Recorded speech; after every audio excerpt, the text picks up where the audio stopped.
पाए।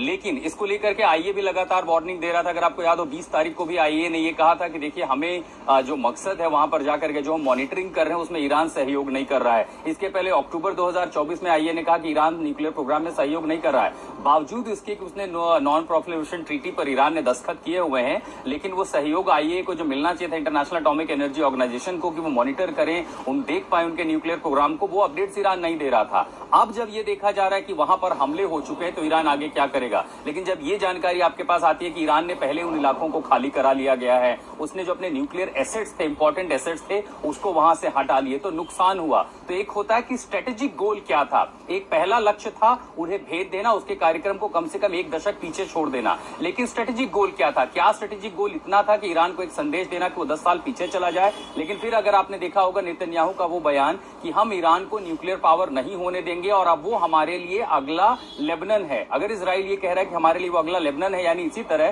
कि जब हिजबुल्लाह से जंग छिड़ी, जैसे ही कहीं पर दिखता था, हमने देखा कि दिन भर उसके ड्रोन आसमान में घूमते थे। एक तरह से ईरान की टेरिटरी को उसने, लेबनान की टेरिटरी को ओवर पावर कर दिया था। तो यानी ये तो तय है कि वो लगातार हमले करेगा। ईरान अब तक 21 वेव मिसाइलों की दाग चुका है। इसमें उसने अपने सबसे खतरनाक IRBMs का भी इस्तेमाल किया है। उसी के साथ इजराइल नजर रख रहा है इन खासकर इलाकों से, मिडिल ईस्ट देशों से, जहां वो हथियार दिखाता है। अभी हमने देखा कि IRGC ने फिर एक नया वीडियो जारी करके अपने मिसाइलों को दिखाया कि जखीरा बाकी है। खामनेई ये कह रहे हैं कि देखिए शुरुआत अगर अमेरिका ने की है, एंड हम करेंगे। तो बीती रात 21वीं वेव दागी गई। आज सुबह उन इलाकों पर हमला किया जिसमें तेहरान के मिलिट्री कैंप पर हमला हुआ है। उसी के साथ साथ उन इलाकों में हमला हुआ जहां IRBM के पूरा का पूरा आर्सेनल रखा हुआ है। तो अब इजराइल इंतजार करेगा कि उसका जवाब ईरान देगा। ईरान ने कहा है कि समय और हम तय करेंगे, मुकर्रर करेंगे, क्योंकि इजराइल को जैसा नुकसान सुमित आपने देखा है कि 2023 से लेकर के 2025 पहली बार इस तरह का नुकसान हुआ है कि ईरान ऐसी मिसाइलों का इस्तेमाल कर रहा है जिसमें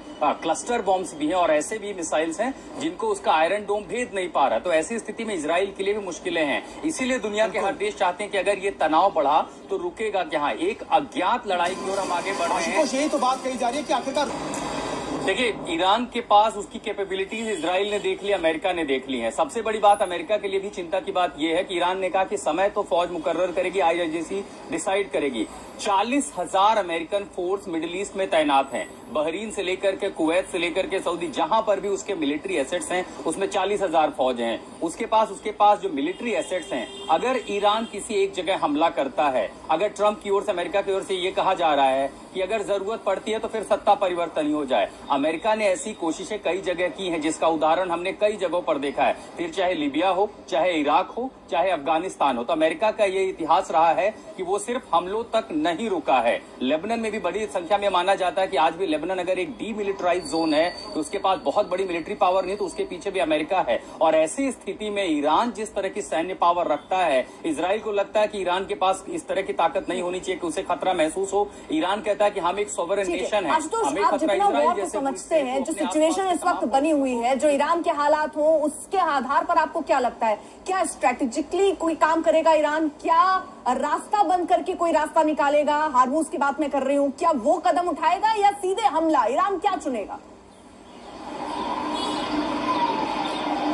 ईरान ये जानता है हॉर्मुज का जो स्ट्रेट है वो अगर जलडमरू मध्य को बंद करता है तो वैश्विक व्यापार संकट में आएगा। रणनीति एक ये हो सकती है कि अगर हॉर्मुज पर थोड़ा दबाव डाला जाए, व्यापार बंद होगा तो दुनिया के सारे देश, जिसमें एशियाई देश भी हैं और पश्चिमी मिडिल ईस्ट के भी देश हैं, जो इजराइल पर दबाव बनाएंगे अमेरिका के थ्रू, रूस के थ्रू, चीन के थ्रू कि आप इसको बंद कीजिए, पीछे हटिए, क्योंकि वैश्विक व्यापार संकट खड़ा हो रहा है। और अगर ये श्रृंखला गिरती है तो सिर्फ तेल के संकट के चलते दूसरे कई आयात और निर्यात पर असर पड़ेगा, यानी वैश्विक आर्थिक संकट होगा। दूसरा ये पहलू हो सकता है कि जो सुप्रीम कमांड है ईरान का, वो ये कोशिश करे कि नहीं, हॉर्मुज बंद नहीं करते हैं, व्यापार चलता रहेगा, वो अपने मिसाइलों से इजराइल पर हमले करेगा। सबसे बड़ी बात वही है कि व्यापार चलते रहने के लिए क्या ईरान तैयार होगा? ईरान के जिस तरीके से अटैक हुए हैं, जिस तरीके से न्यूक्लियर प्रोग्राम को बर्बाद कर दिया गया, सबसे बड़ी प्रायोरिटी ईरान के लिए पिछले 2 दशकों से सिर्फ और सिर्फ उसके न्यूक्लियर प्रोग्राम थे।